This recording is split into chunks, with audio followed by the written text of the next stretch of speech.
Agriculture and food is takes about 20% of the world's GHG emissions because we all need to eat. And that's unabashedly a good number.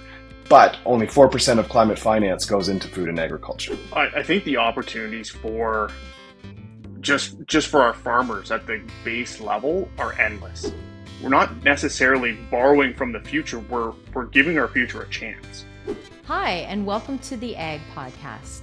I'm Crystal Mackay, and I'm thrilled to be your host to guide us through some thought-provoking discussion with farm experts from the ground up. Farm pun always intended.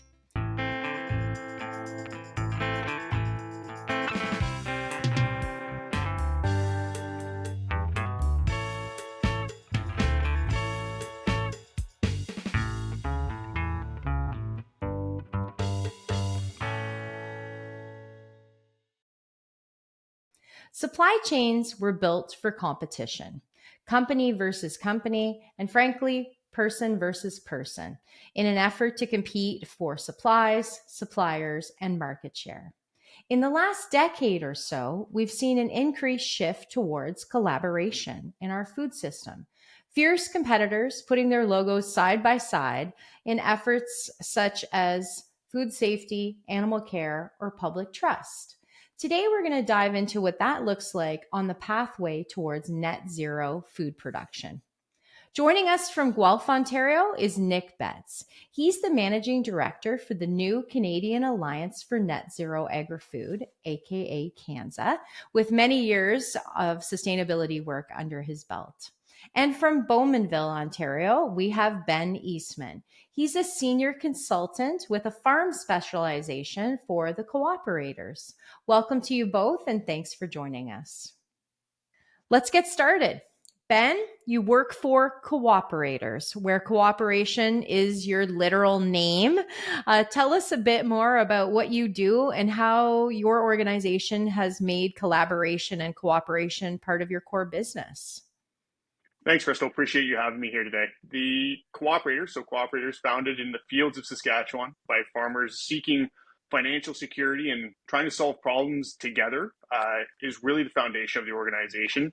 My role inside the organization is to provide support to all parties, whether they're clients, employees, or other member organizations of our cooperative, seeking additional information about our clients, our services, and the ability to protect communities in their most vulnerable times. Inside Cooperators, collaboration is, the name of the game, whether we call it cooperation or collaboration, interchangeable in our essence. We look to partner, provide support, or ultimately be engaged in our communities, providing education, advice, and hopefully, again, financial security to Canadians to ensure that they have the ability, the means, and ultimately the protection in the event of a catastrophic loss or something that damages their property, their livelihood, or their ability to generate income. That's more at the farm level for myself, but we also have a variety of options, life, wealth, home and auto insurance as well. But I do specialize with our farm clients and making sure that their voices are heard and we're meeting their needs as a collective whole for the society. Love that. Thanks, Ben. Nick, over to you. CANZA is relatively the new kid on the block when it comes to collaborative efforts. Tell us about CANZA as an example of collaboration and why this work is important. New kid on the block, but old concept, I think. Been working in this industry for a decade and a half now across Canada, and we've wanted that. We need collaboration. Farmers work through collaboration and cooperation and all the way up through the supply chain. We usually don't call it that, and we don't usually call it out formally. So CANZA was launched back in October. I joined the bandwagon in January because of how important this concept was to me. And the idea of pre-competitive collaboration is so important because our food chains are so complex. When we just, you had a producer passing something to a next stage, passing to the next stage, passing it to a retailer, it's pretty simple.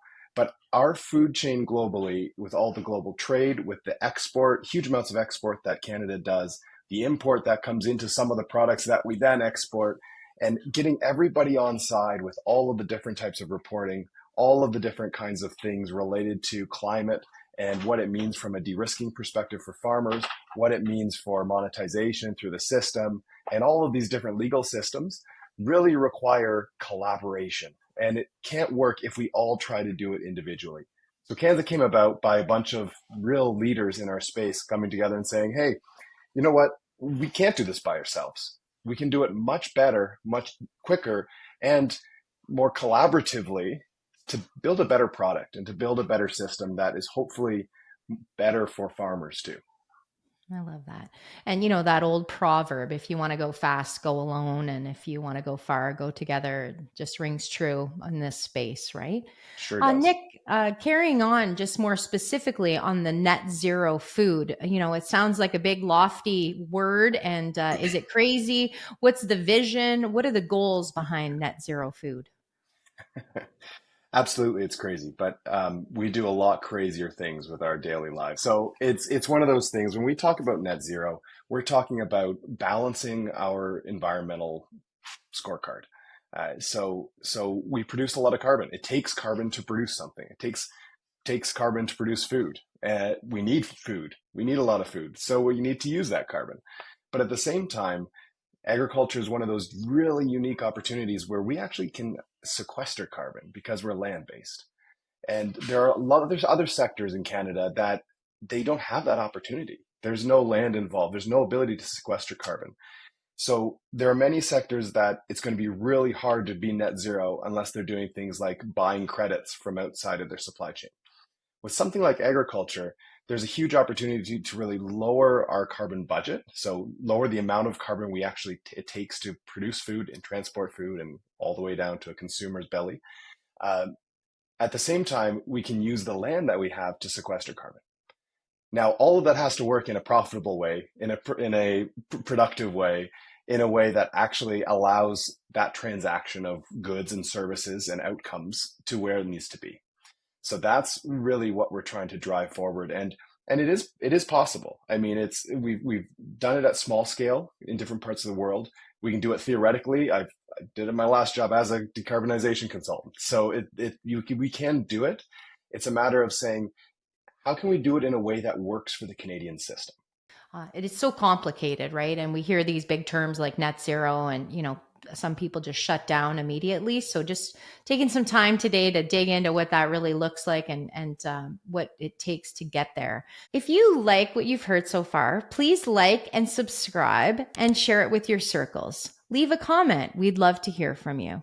What are some of the hurdles to collaboration? If it was easy, everybody would be doing it, right? So, how would you describe some of the hurdles and maybe an example of what people are doing to overcome it? I think a lot of the hurdles that we see within this space is the capital, right? It takes an enormous amount of cost to get into this space. The return isn't immediate, which I think for a lot of individuals, a lot of organizations, that's the challenge, right? We have responsibilities financially, fiscally, and sometimes to shareholders to create this value in a quick turnaround period where this net zero, whether it's through circular economy structures or the creation of sequestering carbon, it's not a tomorrow thing. We have to start today to build the future, but it's the essence of value creation inside our supply chains that they can fundamentally shift to an idea that what we build today, we can repeat. It's repeatable, it's sustainable, it's viable, and ultimately it's better for our economy because we're creating that long-term value for all participants, whether it's the consumer, the farmer, the retailer, the manufacturer. Everybody has a place inside that supply chain and has, frankly, a right to a voice. We just need to figure out how to align those voices and attack this challenge of climate change and carbon challenges and carbon. Nick made a great point about carbon sequestration. We do have a unique opportunity in agriculture to leverage a number of our assets to create the future. It's just figuring out what does that look like and how do we do it with the intention of long-term value creation versus short-term return, and modifying and allowing those expectations to change over the course of the next few years, perhaps few decades. Well said, Ben. This isn't something that's going to show up on your quarterly profit and loss statement, right? Like this is long game thinking for sure. But there are some realities of short-term business risks and challenges people are trying to overcome. Nick, tell us a little bit about CANZA and what you might see as some hurdles to, getting it off the ground, getting more interest, getting competitors to sit together to come up with shared goals and objectives. It was, and thank you. Yeah, and that's a great question because the reason I'm with Kanza right now is because of that. I saw the opportunity and I've been in this space for a little while, seeing we have farm groups ready to jump and say, okay, we know that we can do things related to climate that de-risks extreme weather events on our farm. We know that if we do X, Y, and Z, our farm will be better suited to drought or hail or whatever's coming. Um, but it's hard without that full industry or collaborative approach. Uh, and the rest of the industry wasn't there yet. And we've had terms every sector. We've had these opportunities over the last 20 years where there've been 5-year stints where everybody's almost at the table, but then the ships are passing in the night. Mm-hmm. So Kanza here at this point, we have financial organizations, we have grocers, we have food processors and manufacturers, we have input providers, and they were all at the table and saying, "Hey, that's a great opportunity because now we have the ability to maybe not provide all of the capital that's needed, but very smart, intelligent leaders in the Canadian space coming to table across the sector to say this is what we need." And when we have that kind of a belt buckle around their waist, it lends a little more credibility outside of just our farming community. I love So that. what we're looking at Kansas is saying, how can we do exactly the stuff that Ben's talking about? How can we de-risk this long-term piece? We know there's value here for a grower. What does that look like? But again, that value may not be realized for 5 years. Mm. So what do we do about the capital and the investment? Agriculture and food is takes about 20% of the world's GHG emissions because we all need to eat. And that's unabashedly a good number. But only 4% of climate finance goes into food and agriculture. So there's a huge misalignment here. Those are approximate numbers, but it's around there, right? So it's almost a 4 or 5 times amount that's different. So we need to fix that. And it's not just going to be somebody saying, "Hey, here's some money, go fix the problem." It's going to be, how can we work together to figure out what that value looks like and how can we build it into long-term thinking? So that's kind of at a high level what Kansas is going for. And just one last thing about building off what Ben was saying there about that transition. Our whole economy is based on debt. We're always borrowing from the future. So this is one of those fundamental differences is when we talk about carbon, we can't do that because we don't know what our crop's going to do in 5 years or 10 years. So we actually have to translate our system entirely. We can't use existing systems to value this for a grower. It means we're no longer borrowing from the future, but it means we're actually getting value as it's coming in and as it's actually realized. So there are some nuances there which make it more challenging and more complex. And that's why we need that broader collaboration. Ben, what excites you about this kind of work? Thinking about some of the things Nick just describes and, what gets you out of bed in the morning to say, you know what, this is exciting, this collaboration space, this environmental improvement investments, all the things Nick was describing. Where do you see the opportunities there? I think the opportunities for just for our farmers at the base level are endless. This is something the community takes pride in, immense pride. I'm from a dairy farm. I was born and raised on a dairy farm that my parents still run today, just south of Ottawa, and it's something that everybody in the community takes pride in, maintaining their property, their land, making sure that everything is they're stewards of whether it's an ecosystem or a field or a pasture or a herd of cattle or poultry or whatever animal or crop they're raising. They're stewards of the land and they understand the impact. They can see the negative approach that our current systems are doing, and they're trying to find ways, whether that's through implementation of cover crops and the utilization of other resources to help them improve their not only their business but also the future that they hope to leave to their kids, their grandkids. It's unusual for many of our Canadian farmers to have 6, 7, 8 generations living on the same land over the course of the last 200-300 years. We hope that continues, and a lot of what Nick mentioned is that's going to be the foundational elements. Is we're not necessarily borrowing from the future. We're giving our future a chance, and I think that resonates with farmers in rural communities. Is that we're not here to take capital and misappropriate it, but we do need collaboration and that continual persistence that this is the right thing. We might not see it in a quarter or in a year, But over the course of the next 5 years, we expect that we will become leaders in this space as a country, as a society, as a supply chain, and continue to enhance our ability to deliver a competitive solution. So at the end of the day, the collaboration that CANZA and other organizations across the spectrum are looking to do is create a competitive balance. So we lead with our hearts, but we still have to think with our pockets, because at the end of the day, it has to make money. But I think we can do that together better. I think that's the important nature of what we're looking at through these collaborative efforts with CANZA, with the Smart Prosperity Institute, and other agricultural and ultimately consumer groups as well, that we can educate and create a space where people understand that this benefits all of us and all of our futures over the course of these changes. And yes, they could be, they could be different, they could be challenging, they could be totally new that nobody's ever heard of, and that's exciting, right? We have a position, especially within the country, whether we're on the West Coast in the orchards, on the East Coast, kind of in the orchards again, right, in Nova Scotia, but or potatoes, building something that benefits all of us. We all need to eat, and hopefully we can continue to do that at one of the highest levels in the world here within Canada. Do you have a good example of where that's happening now? The cooperative value enhancement in the Basque region of Spain, pertaining particularly to Mondragon, is really about not so much the value of the product they create, but the value is in the work.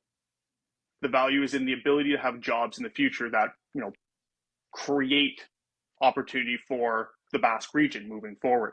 And I think that's what a lot of the change that we're going to see over the course of the next few years with CANZA is. We're creating opportunities not only for sustainable and environmental change and climate viability for our country, but we're also creating a great opportunity for future employment inside agriculture, whether that's buying a farm is very capital intensive, and only a few people have access to that opportunity.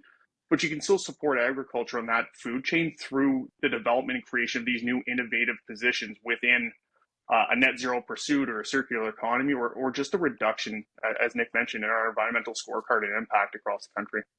So I think that's the piece to look at as well. Is it's the innovation is going to come from somebody. It's going to create new and exciting opportunities for all of us in the society as well. Excellent insights. Thanks, Ben.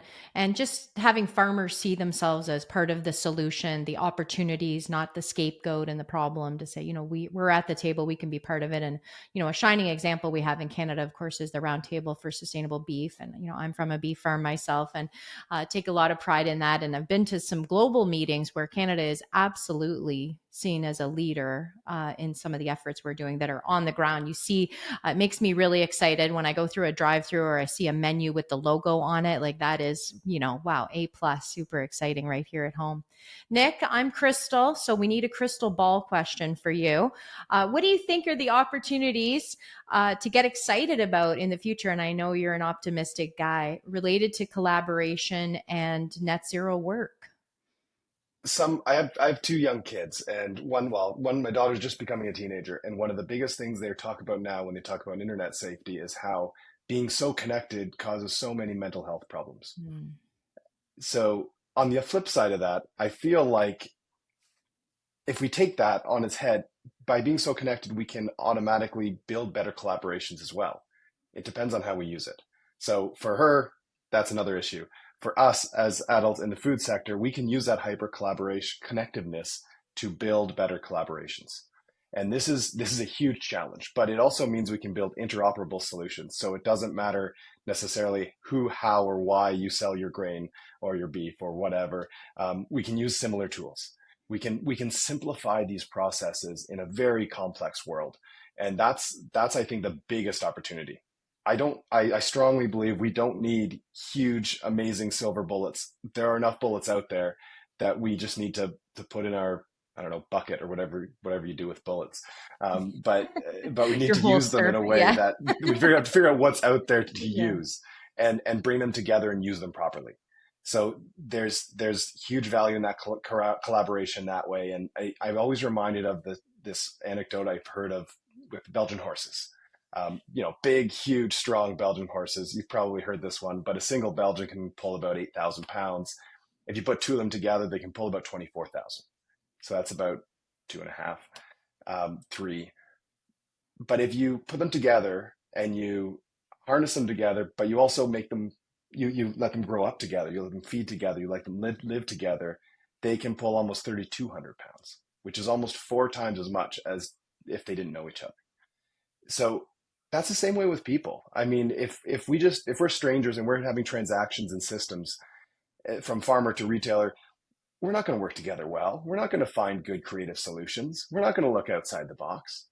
But if we work together, if we build these collaborations, if we leave our ego at the doorstep and we say, hey, we can compete on some things, but we can work together on these things, then there's huge opportunity to actually increase Team Canada's competitiveness in the world and improve our livelihoods from the farm up.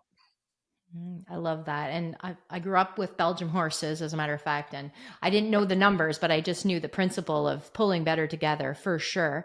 And, we talk about food systems and big companies involved and right down to individual farmers, but it's really the humans. It's the people that are at the table that say, you know what, Ben, Nick, Crystal, we can do this. The fact we have logos on our business cards are important to give it credibility, but it's the human interaction that'll really fuel collaboration to say, yeah, we can do this and get that exciting.